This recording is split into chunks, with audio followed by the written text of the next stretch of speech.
नमस्कार, आप देख रहे हैं न्यूज समय तक और मैं हूं आपके साथ अमन त्रिवेदी। आइए नजर डालते हैं आज की ताजा खबरों संसद पर। भवन के गजद्वार पर उपराष्ट्रपति जगदीप धनखड़ ने फहराया तिरंगा। लोकसभा स्पीकर ओम बिरला रहे मौजूद। विश्वकर्मा योजना लॉन्च, एयरपोर्ट मेट्रो लाइन का विस्तार, कन्वेंशन सेंटर का उद्घाटन, बर्थडे पर पीएम मोदी की बड़ी सौगात। मोदी का विजय रथ रोकने के लिए कांग्रेस खेलेगी आरक्षण का मास्टर स्ट्रोक, सीडब्ल्यूसी की बैठक में रखा प्रस्ताव। पीएम मोदी के जन्मदिन पर अनोखे अंदाज में मिली बधाइयां, 1900 पेज पर 1.25 लाख बार लिखा गया नाम, बनाया गया 1.25 किलोमीटर लंबा कार्ड। मध्य प्रदेश में चुनावी रण के बीच सियासत का नया अंदाज, विपक्ष के वादे पर सत्ता का दाव। इंडिया गठबंधन के नेताओं ने दी जन्मदिन की बधाई, कांग्रेस सांसद बोले अगला जन्मदिन प्रधानमंत्री के रूप में नहीं मनाएंगे पीएम मोदी। प्रधानमंत्री नरेंद्र मोदी ने श्रमिकों के लिए शुरू की 13,000 करोड़ रुपए की पीएम विश्वकर्मा योजना, 30 लाख परिवारों को मिलेगा लाभ।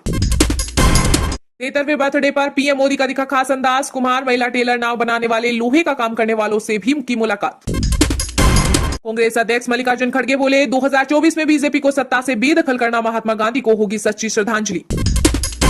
विश्वकर्मा पोर्टल और डाक टिकट जारी, प्रधानमंत्री मोदी ने कहा कारीगर और शिल्पकारों को आत्मनिर्भर बनाना ही हमारा लक्ष्य।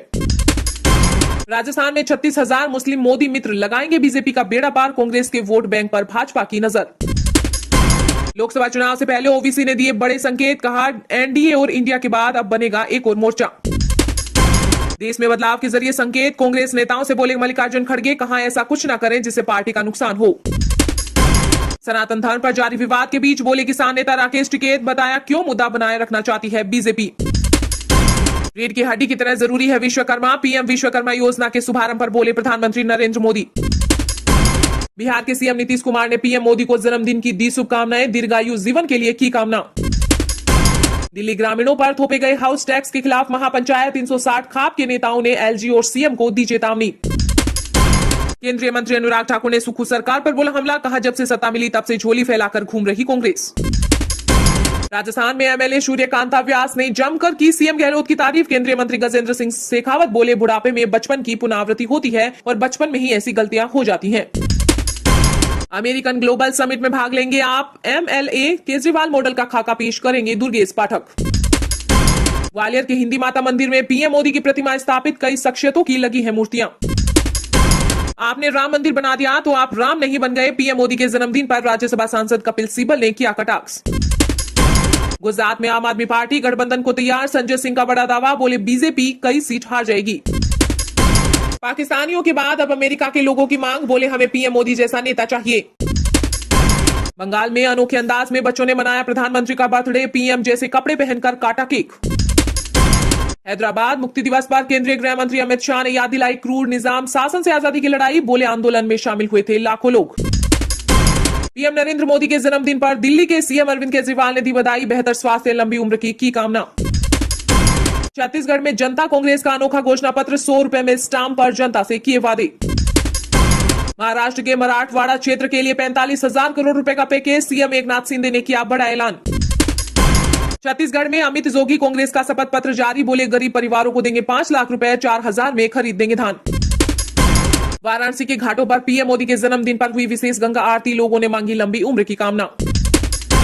दिल्ली में स्वामी रामानंद तीर्थ की प्रतिमा स्थापित कराने के प्रयासों का नेतृत्व करेंगे महाराष्ट्र के सीएम एकनाथ शिंदे। केंद्रीय गृह मंत्री अमित शाह को लेकर नीतीश कुमार की टिप्पणी पर बीजेपी के प्रदेश अध्यक्ष सम्राट चौधरी ने सीएम को दी नसीहत, कहा जो 16 भर हैं वो हमें सिखाने चले हैं। पूर्व मुख्यमंत्री जयराम ठाकुर का सुक्खू सरकार पर निशाना, कहा 10 महीने में ही 10 साल पीछे चला गया हिमाचल। हिमाचल आपदा को लेकर प्रियंका गांधी ने पीएम को लिखा पत्र, अब सीएम सुक्खू ने आभार जताते हुए उन्हें दिया धन्यवाद। केंद्रीय मंत्री अनुराग ठाकुर का कांग्रेस पर निशाना, कहा आपके पास ऐसा नेता ही नहीं जो जीत दिलवा सके। गोवा के मुख्यमंत्री प्रमोद सावंत ने किया दावा, कहा छत्तीसगढ़ में बदलेगी सरकार, बनेगी डबल इंजन की सरकार। मध्य प्रदेश में बीजेपी की दूसरी लिस्ट तैयार, 35 नाम पर सहमति, टिकट बांटने में कांग्रेस क्यों पिछड़ी। छत्तीसगढ़ के बस्तर में सीएम केजरीवाल का बड़ा ऐलान, बोले सरकार आई तो 1 महीने के अंदर लागू करेंगे पैसा कानून। पूर्वोत्तर की 25 में 22 सीटें बीजेपी का लक्ष्य है, असम के सीएम हेमंत बिस्वा शर्मा ने जमीनी स्थिति का लिया फीडबैक। छत्तीसगढ़ में कांग्रेस ने लॉन्च किया digital war room, CM Bhupesh Baghel को जिताने एआई की मदद लेंगी पार्टी। सुप्रीम कोर्ट में याचिका पर सुनवाई से पहले ईडी ने फिर भेजा झारखंड के सीएम हेमंत सोरेन को समन। चीन से चल रहा कांग्रेस का आईटी सेल, झारखंड के पूर्व सीएम बाबूलाल मरांडी ने किया दावा, बोले राहुल गांधी चाहते हैं सेना में फूट डालना। भारत से पंगा लोगे तो तुम्हारे बच्चे अनाथ हो सकते हैं, दुश्मनों को केंद्रीय मंत्री राजीव चंद्रशेखर की चेतावनी। नूह हिंसा मामले में कांग्रेस विधायक मामन खान की फिर बड़ी मुसीबत, कोर्ट ने फिर 2 दिन की पुलिस रिमांड पर भेजा। आज से शुरू होगा हिमाचल विधानसभा का मानसून सत्र, कई मुद्दों पर सरकार को घेरेगा विपक्ष। पीएम मोदी का जन्मदिन मनाने के लिए सूरत के ऑटो रिक्शा चालकों का ऐलान, बोले ग्राहकों को मिलेगा स्पेशल डिस्काउंट।